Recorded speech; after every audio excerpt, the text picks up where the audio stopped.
guys, welcome back to my channel. My name is Tina and today I'm going to play with my Juvias Place Warrior palette. This is the Warrior 3 palette. It looks very different than the Warrior 1 and 2. As you can see, it's mostly really bright shades. Now, I plan to do a fun Halloween look with this sometime in the future. Probably very shortly. As you can see, that's this top row and this one here, and they swatch very pigmentedly. They do have a little bit of patchiness to a couple of them, but with Juvia's Place, they tend to blend out very nicely and be very pigmented. I haven't watched a ton of videos on this palette because I hadn't really used it yet, even though I bought it the day it came out. I have played with it some. As you can see, I've got into a couple of these shades and I do like it. I do enjoy the colors Juvia's Place gives me. That's why I buy Juvia's Place. I don't really care for the neutral palette so much. I didn't buy the Warrior 2. It just wasn't for me. Let's get into this and talk about why I think people are having such a hard time with this palette. And I don't think it's because it's a bad palette. Like, most of the people I've seen are just saying it's kind of confusing. I get that, because it is, the color scheme to this is a bit different, even for Juvia's Place. The thing I don't expect from Juvia's Place is for it to be a standalone palette for me. I have pale skin. Juvia's Place is geared towards women of color. That's great. Tons of eyeshadow palettes are geared towards my skin tone, so I'm fine with having palettes that I have to pick up another palette. Today, I have my Too Faced Now and Then palette. I love this palette. Ton of glitters in it. And this has 2. The rest are in fact mattes. That's also slightly frustrating, I think. If you're thinking, hey, I'm gonna create a bright, sparkly look, like you could with a festival palette or whatever, this just doesn't seem like it's gonna do that because it is so matte. And then the only 2 in here that are shimmers are these 2 blues. Let's stop talking about it and let's start using it.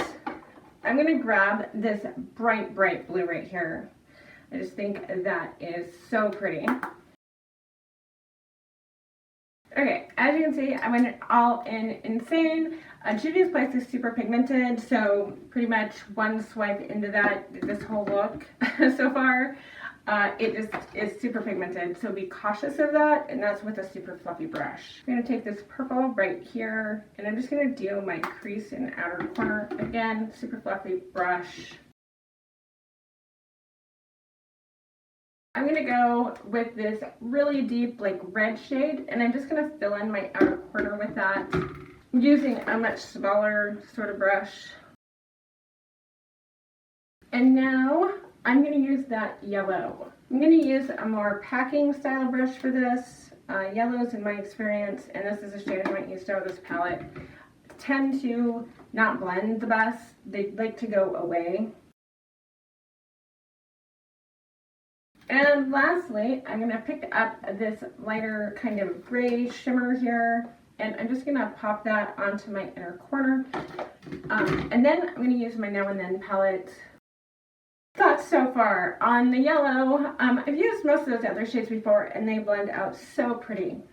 But this yellow, I think it's because it's trying to blend with that red, and the blues is turning kind of a weird shade. So I'm just going to take a fluffy brush and I'm just going to knock that down. And then I'm going to use some concealer and sort of go over it. I'm not doing like a full cut crease or anything. And now I'm just going to go back over that with the yellow. That's much brighter and more even looking. I'm just going to go back in with this blue and sort of blend around the top of that, because this is a crazy look so far. I'm going to take that purple and I'm just going to bring that around the outer corner. So I'm just going to take my finger and go into this like really bright glittery gold yellow shade here, and I'm just patting that right over the top of that yellow, and that is all it takes for that to just shine. So I've got my Hank and Henry eyeliner and I'm going to use it, and I have my Tarte Big Ego mascara. I personally love to death. So it suddenly occurred to me that I have really great Juvia's Place blush and highlighter. So I went and got those. Look how pretty this is. This is the Saharan Blush Palette Volume 2. I've had this palette forever, it is still amazing. Just amazing palette. So I'm gonna take B, and you don't wanna get crazy with that. If you're pale, it will go everywhere. Just using the same brush, I'm gonna grab Sola, which is this gorgeous, like shimmery one, and I'm just putting that over the top, like a blush topper. It's my favorite way to use these. That's what happens with Juvias Place blushes when you get a little bit heavy-handed, but they blend out beautifully. So I have my Tarte Park Avenue Princess palette, and I'm just gonna take setting powder from here and a sort of dense, fluffy brush and just blend. Do you ever start doing something and trying something different with your makeup, and at first you just like have a really hard time accepting it? I'm having that today. Okay, so now I have the Juvias Place. This is the all-night highlighter from Juvias Place I found that works on me, and it's the Tribe Volume 3. The other ones just don't. I expected this to be like the Juvias Place highlighters I've tried in the past that don't work on me, because I'm super pale and their highlighters are geared towards people with, you know, actual melanin in their skin. I was sort of surprised that this highlighter isn't as brilliant on me as I would expect. If I take a fluffy brush and like this one, highlighter brush, and I hit it with MAC Fix Plus and then do it, it's like painting it on your skin, and suddenly it goes from subtle to insane. If you're pale and you like really good, like really intense highlighter, and you were like, I was expecting this to be like intense when you got it, try that trick and then you'll have that. If you, on the other hand, like it more subtle, it obviously does that as well, and it looks amazing. I have several Juvias Place lipsticks, but none of them go anything at all with what I'm wearing and my eyes today. So this is Smashbox Base Color. It's kind of a pinky gray color, and this lipstick is getting a little old. It doesn't taste bad or anything. It doesn't feel like it's going bad exactly, but it's starting to dry out. So I thought I had my Mauve Squad sitting here, but this is from BH Cosmetics, and it's just a very shimmery color with a little bit of the same undertones as this one. I was just looking at the inside of this and how much I've used of it. I've used over half of it. It's actually well below where I made this line at with it. It's partially that I've had it for quite some time and that I've used it a lot. I never ever finish lipsticks, so this is kind of an achievement for me. So I'm going to take a little tiny bit of this silver and I'm just patting that right there. Oh yeah, look at that. So pretty. Or I'm trying to change maybe where I place my eyeshadow up here. Normally I wouldn't come up this high. I was watching some people recently and I noticed they're coming up much higher, and that might just be because of the current trends.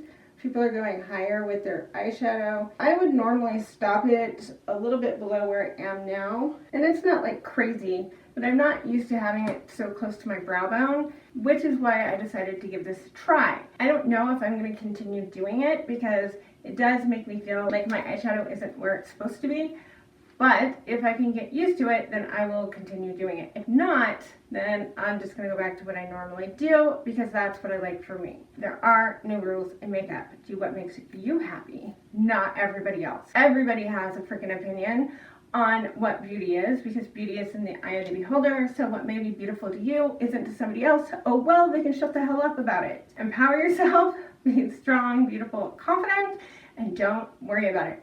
Just do whatever makes you happy. Let's talk about this palette. Like I said, I've been using it, I've been playing with it. I didn't do a review when it first came out. It just took forever to get here, and it seemed like everybody was putting out reviews. And I was just like, you know, they've kind of said it. The one thing I want to say is this. If this palette is confusing to you, I get why. I get that with the Warrior name on it and everything and all the previous Warrior stuff, it has all been neutrals. So this is kind of like a what? And then the eyeshadow shades in here are weird. If you're not used to using brights, don't get this palette, because this palette is going to sit in your drawer and scare the crap out of you. You're going to be sitting there looking at this going, what the hell am I going to do with this? I'm going to look like a clown. I get it. I've gotten way past that, obviously. I entered the realm of color and I didn't look back. I love the fact that I've got so many different looks in here. So fun. And I think they blend out very pretty. Like they're mostly mattes, which is the other thing that I think is difficult about this palette. Only got those two shimmers, and neither of those two shimmers really go with some of these other shades. They can, but then you have to use the blue with them. I just grab stuff out of my other palettes and use them however the hell I want. And I realize that may not be like saying the best thing ever about a palette created by a makeup company, because honestly, they should have a color story, and this one does feel a little bit weird. Why those two shades? Why didn't you put something a little more versatile for this one? That's what I would have done. I don't understand. But I'm not the person creating it, and I just know that I really enjoy working with all of them. So if you're up for a palette that you're definitely going to have to use other palettes with, this is a great palette. If you're not, and if you don't use color, stay away from it, because you are not going to use it. You're going to let it sit in your drawer and go, why the hell did I buy that? It's pretty to look at, but unless you're going to use it, don't buy it. All right, I'll talk to you guys later. Thank you so much for watching. Bye!